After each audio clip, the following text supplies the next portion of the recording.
kwek-kwek. Kwek-kwek? Saan ka maghahanap ng kwek-kwek? Ang lalim-lalim ng tubig dyan, hanggang dibdib, walang nagtitinda.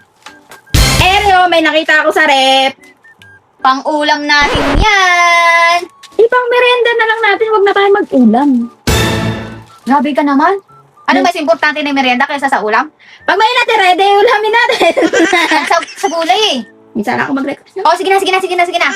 At ayun nga mga ate, wala na naman tayong nagawa kundi sumunod. Dahil syempre maganda tayong ate. Walang ganon. Gusto ko rin naman itong kwek-kwek mga ate, kaya naman ayan, kahit wala na kaming ulamin, basta may mimeriendahin. Inugasan ko nga lang muna ito dahil may ipot-ipot pa ng mga pugo. Tapos nilagyan ko na nga ito ng tubig at sabay sinalang dito sa aking kalan. Mula nung bumaha at nakita nyo nga itong pinaglulutuan namin, kaya naman marami nagtatanong sa inyo kung ano yung link no. Kaya naman ilalagay ko na lang dyan sa comment section. Gagawa na nga rin tayo dito ng masarap na suka mga ate dahil ito ang kapares ng kwek-kwek. Meron na kami ditong timpladong suka pero dinagdagan ko nga lang ng pipino at sibuyas. At kita mo naman sa usawan pa lang pwede mo nang ulamin. Sakto luto na nga rin itong pinakukuluan nating kwek-kwek. Eto tinango ko na para mapalamig. At nakita ko nga itong si Ate Kat nyo binabalatan na nga itong mga kwek-kwek. Natuwa nga ako dahil kahit papano may naitulong na. Yung pala mga ate pinapapak na. Diyos ko pasaway talaga. Sabay dito gagawa na rin tayo ng pinaka-butter ng kwek-kwek. Itong ang harina isinala ko lang nga dito sa may strainer para mawala yung buo-buo at ganun din itong cornstarch. Tapos titimplahan ko na rin ito ng napakaraming paminta at asin. Pero kung may gusto pa kayong ilagay na pampalasa dyan, pwedeng-pwede naman. Tapos lalagyan na nga natin ito ng food color para magkakulay yung kwek-kwek na lulutuin natin. Wala kaming available na orange mga ate, kaya blue na lang ito. Kwek-kwek pa rin kaya itong matatawag kapag kulay blue. Tapos ayan, yung mga itlog ng pugo, nilagyan ko lang ng cornstarch para kumapit nga yung butter. Habang ginagawa ko nga ito, natatawa talaga ako dito. Paano ba naman ngayon pa lang ako makakakain ng kwek-kwek na blue? Bali diyan, nagpainit na rin pala tayo ng mantika, sabay inihulog na natin itong mga kwek-kwek na kulay blue natin. Pipirituin nga lang natin ito dito hanggang sa maluto. Tingnan mo naman, ang ganda nga ng kulay. Parang ang saya-saya kainin itong kwek-kwek na to.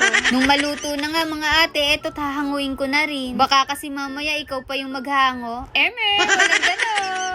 Ano kayang matatawag natin dito sa niluto nating kwek-kwek na to mga ate? Grabe tingnan mo naman, ang sarap niya kahit color blue siya. Tapos may kapares pa yan ng masarap na suka. Di lang tayo nakagawa ng manong sauce kasi wala kaming toyo, ako lang. So paano mga ate, tara kain na tayo. At unang kagat first bite.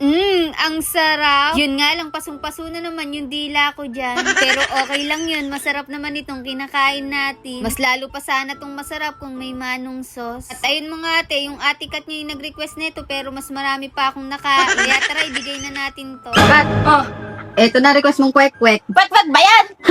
Bakit aso? Saan ka bibili ng food color ha? Tayong food color na orange. Yala available sa atin, blue. It's giving sadness.